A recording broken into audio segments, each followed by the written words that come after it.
Всем привет! В этом видео обсудим с вами, что же такое раскадровка рекламного ролика и зачем она вообще нужна. Хороший рекламный ролик начинается с крутой идеи, но все мы живем в эпоху стартапов и помним, что идея без реализации не стоит абсолютно ничего. А превратить крутую идею сценариста и режиссера в последовательный план действий нам помогает раскадровка рекламного ролика. Впервые этот метод создания видео стал активно применять Walt Disney еще в 1930-х годах. Но даже сегодня, в эпоху CG и VR, человечество так и не придумало лучшего способа визуализировать какой-либо замысел. Раскадровка сценария — это основополагающий документ при создании видео, то есть ваш план действий. Внешняя раскадровка рекламного ролика выглядит как комикс, последовательность прямоугольных блоков, в которых показаны все будущие сцены. В случае с рекламными роликами раскадровка выполняет еще одну важную функцию. Это главный инструмент коммуникации исполнителя с заказчиком. И глядя на раскадровку, становится гораздо проще вносить правки и согласовывать детали. Работа идет быстрее и ресурсы не расходуются зря. Какая вообще бывает раскадровка? Профессионалы индустрии создания видео могут посвятить ответу на этот вопрос целую научную монографию. И единой общепринятой типологии нет по сей день.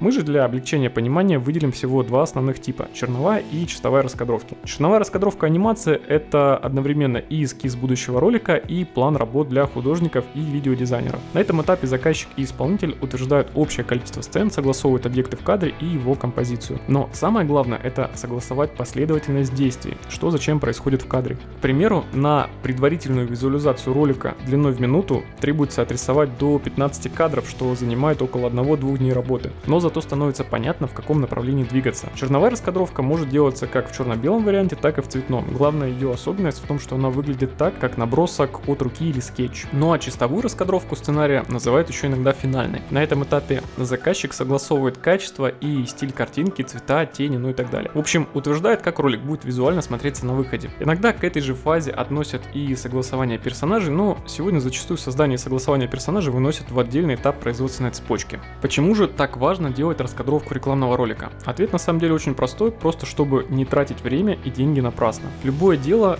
движется быстрее, когда есть четкий план. План, с которым согласны обе стороны.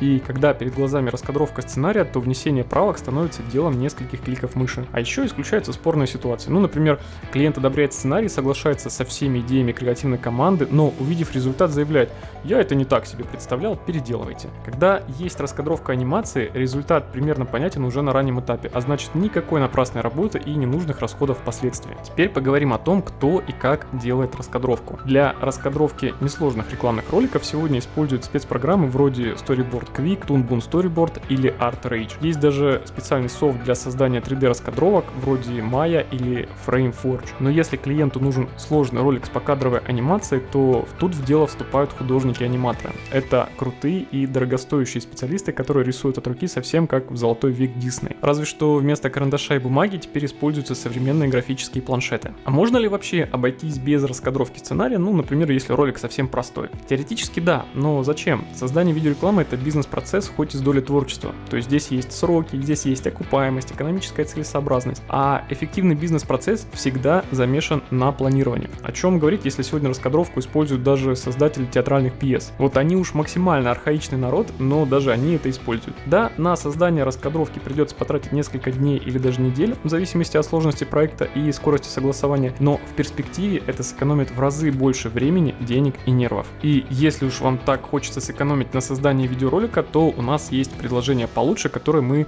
рассказали в другом видеоролике, ссылочка будет на экране. Ну и в заключение, мы всегда делаем раскадровку рекламных роликов на своих проектах и считаем этот инструмент однозначно полезным. В зависимости от сложности задачи, сториборд бывает разным, то есть можно сделать схематичную раскадровку и дальше двигаться по ней, а можно прорисовать подробно и согласовать с режиссером каждую мельчайшую деталь, чтобы заранее знать, какой объект расположить в кадре. Так что создавайте крутые раскадровки, и если вам нужен рекламный ролик, милости просим на наш сайт. Беремся за проекты под ключ от стадии разработки сценария раскадровки до финальной сдачи ролика и запуска в ротацию. А с вами был Мигунов Дмитрий, подписывайтесь на наш канал, и да пребудет с вами сила видеомаркетинга. Успехов!